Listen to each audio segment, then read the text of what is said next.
inmate at the Lackawanna County Jail.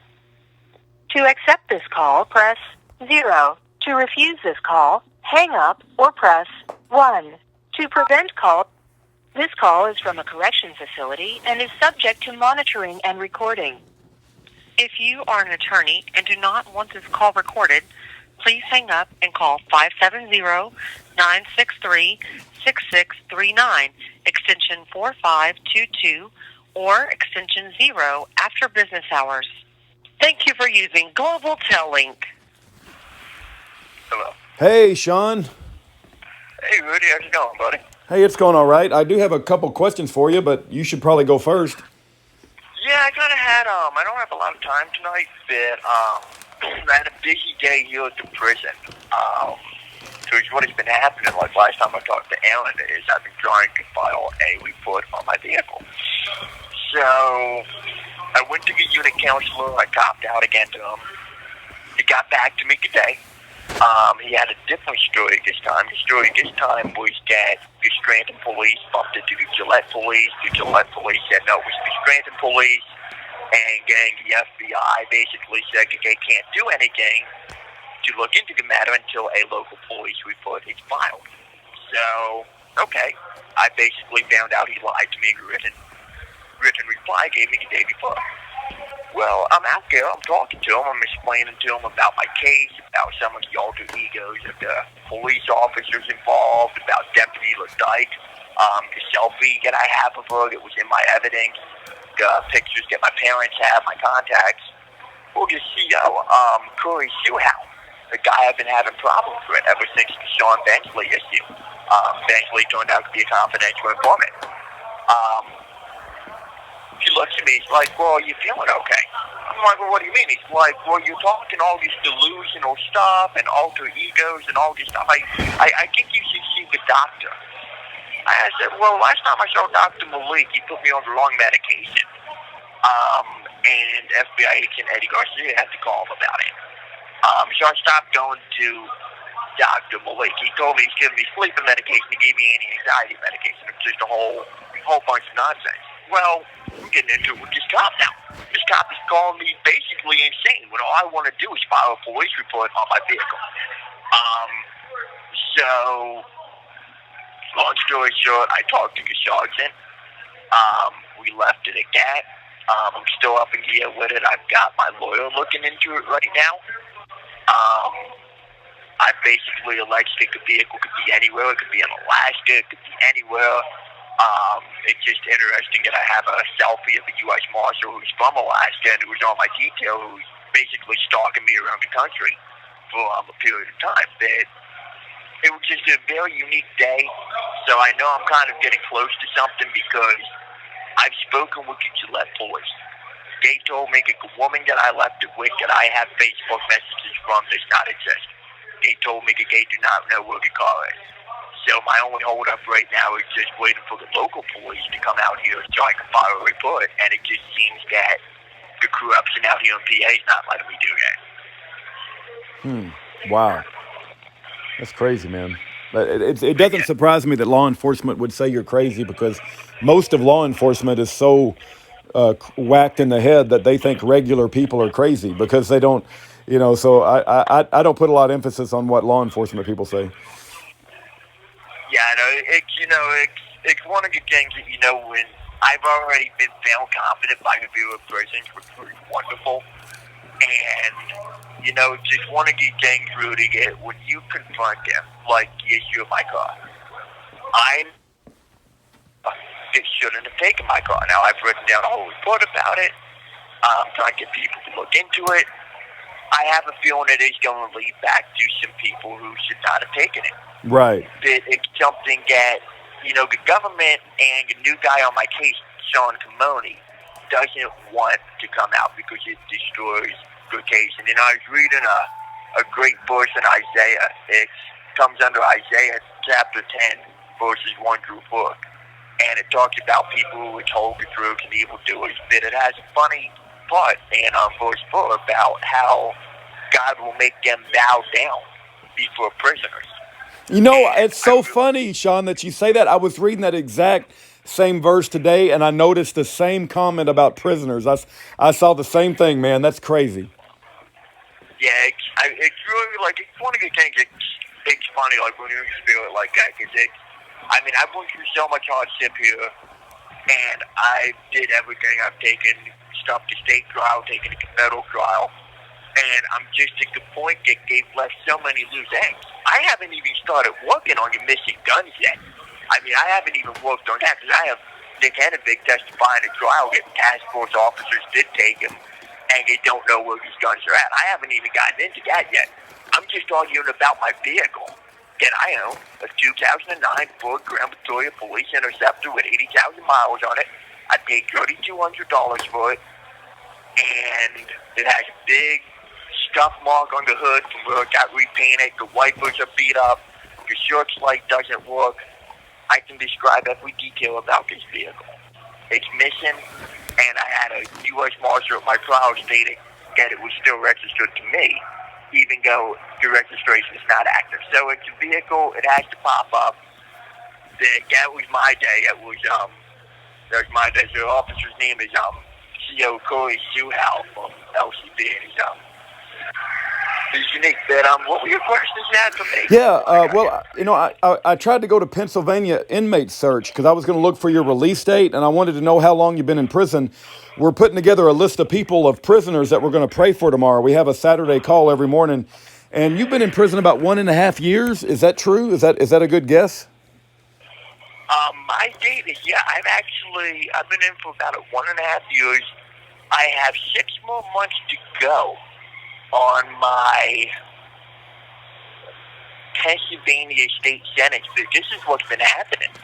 I put into the federal court for parole. I put into this prison to get in contact with the state prison board so that I can apply for parole at this facility. So that would mean if I go to my federal sentencing and I get out, or I get out on federal bail, or if I win my acquittal motion, which I might at this point with the way this car and your guns are going, then I will be paroled on my state sentence. Rogue's prison and the feds have been blocking me. So technically, the way it works in PA is I've done my bottom number. I've done it a year.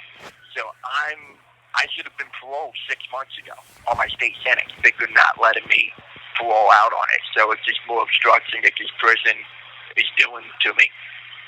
Yeah. You know, I tried to go to Lackawanna Prison and tried to find you just as being recorded in the system because most of the prisoners, almost everyone, with a very few exceptions, I can find it on the internet, like being recorded as a prisoner in a prison. But when it comes to you in Lackawanna, I have not been able to find any internet site on Lackawanna Jail or Lackawanna County Jail or whatever, or Lackawanna Prison. I can't find anything that even shows you as a prisoner. It's like they've got you hidden and they don't want to put out any public information on you or something, or I just can't find it. I had the same problem at Northampton County Jail because I actually tried to look myself up because I had this awesome-looking mugshot that, like, of all my mugshots I've ever had, the one in 2017 in Northampton County was like, I looked awesome. So I wanted to save it for posterity. Little vanity gift. And I couldn't find myself, so I'm not surprised. I mean, you'll probably label me crazy for that, too, but I mean, that's, you know, it's what it is like, I've had people that have tried to, like, give me money, people try to contact me, and they get blocked. They just want to keep me off the grid as much as possible because it comes down to they are scared that if too many people hear my story, or if I meet the right people, that it could give me so-called ammunition that can help me get out. So that's what they're scared of because it's one of the things really get, like, when I talk to people that aren't from this area, like when I spoke with Officer Getz out in Gillette, Wyoming, she was extremely professional, extremely nice. She didn't judge me. She didn't take sides. She took a police report. We had a conversation, and we went from there. And she basically said, look, this is what it would be in Wyoming. This is the charge, and I need a written report from you, and I'll put it in the system as stolen. No problem. I wish to God I could have that relationship with the FBI or state agencies out here in PA. When I come out here for PA in this little nest of mafia corruption, which is pretty much what it is, you have the Irish mob, the Russian mob, and the Italian mob, and they've all kind of intermingled in the government over the years. And I just can't get anywhere. So that's That's the problem that I have out here. Yeah. It's just very odd, right? It's very odd because if somebody wanted to look up your information, like your arrest date or your release date or your mailing address for prison, it's just very difficult to find it if you don't know about, like we put it on our website, of course, and I got it from your parents. But if I didn't know who you were, I wouldn't be able to find it, man. It's like they got you like hidden or something. It's just strange because I deal with a lot of prisoners, and almost always I can find information on them, about how to mail them a letter or where they are, or stuff like that. But on you, you're just a very hidden kind of guy. They don't want any information to get out on you at all. So. Yeah, they've done a lot of game duty. I remember when they first transported me from Oklahoma City, they actually gave out my transport date. I think a plane had mechanical problems. Allegedly, we had to come back. I came out a week later. It was really, they did a newspaper story on me like 2 weeks ago, which is probably why I got fired up here about the 30-plus complaints I put to medical to Judge Mariani, and Mariani's basically broken the ball by refusing to answer the complaints. I don't know the exact law off the top of my head, but a judge either has to accept or deny a motion. He just can't let it hang. And the funny thing was the local paper here in Lackawanna County wouldn't do it. The paper did it in Wilkes-Barre, which is right next to us. So, that's the game they play. I mean, I've had so much stuff, like hitting stuff. I'm not surprised they're hiding me. Like I said, I'm trying to find my car right now because that's the biggest item that I have. And that's the one thing that's really hard to hide. And I have a picture of a woman in something that strongly resembles my vehicle. And I have a facial profile for Sheldon Dyke, who's a deputy marshal there. I have a video on backwards bushcraft and tactical under Alaska Marshals with photos out there on the internet. I've dealt with her. My father's dealt with her. You could run it through facial recognition, and it's an exact match that this woman allegedly wasn't on my case. So that's the problem. I mean, the marshals were not trying to protect me in 2017 because I got my head kicked in by them.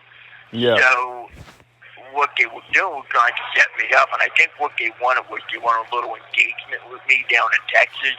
So they were hoping that maybe I would get into it with Dakota, or I would go to Dakota's house and start problems, and then they could say, oh, well, we didn't know, which is funny because I had changed all my information at that time to Austin.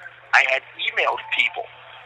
My public profile on Facebook listed me as Austin, Texas. I had called Deputy Rossella Dyke, left her a message and said, hey, we need to talk.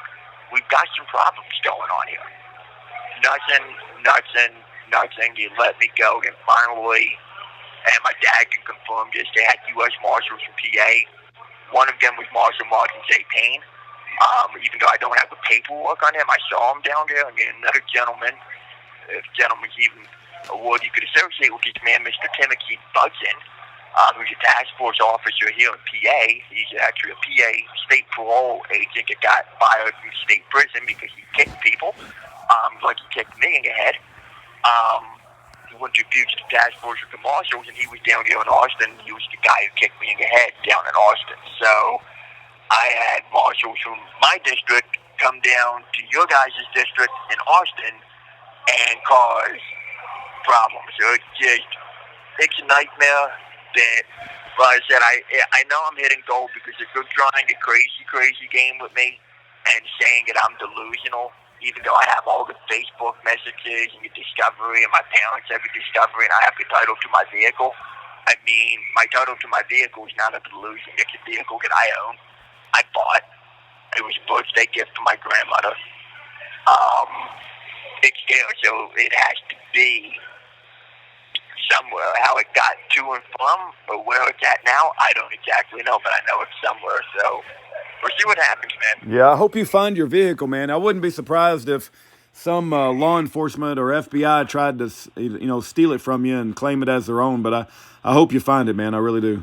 Well, see, that's what I thought. I thought I was going to get a discovery with my federal trial, and that's why I didn't pursue the issue. But then I figured it out, and when I did the timeline, it's fine. Like, if you write things down in the timeline, you can look at them. And I looked at all the events that happened in Gillette, Wyoming, and I'm almost pretty convinced that the photo that I have of Deputy Lasike in my vehicle is real. and I'm pretty much convinced that foul play was involved because it's pretty easy to break into them old cop cars. They have no alarm systems. The locks are real easy to get into. It's easy to hotwire them. So, I mean, that's not even saying that they didn't have like a fleet key, which they could have got from Eddystone Police Department if they had a standard key for a fleet vehicle. I know the U.S. Marshals have a history of breaking into stuff because they broke into my neighbor's house, Irene Modasto, and planted trail cams in the house, which my dad has all the photographic evidence of. So they have used techniques before to disable locks that I'll get to the bottom of it. I mean, like I said, I got my standby counsel working on it, so hopefully by next week I can get like some type of meeting with somebody who's an official and get a report filed and just get this process moving. Yeah. Well, I pray God leads you and guides you and mightily blesses you in a victory and as whatever you're trying to do there. So I know it can be difficult doing it from prison, but I pray that you accomplish it. Yeah, I'll try. I better let you go, Rudy. So, Okay. God bless you guys, and I'll keep Isaiah 10:4 in mind. Yeah, amen. I'm glad you brought that up to me. I'm going to use that tomorrow.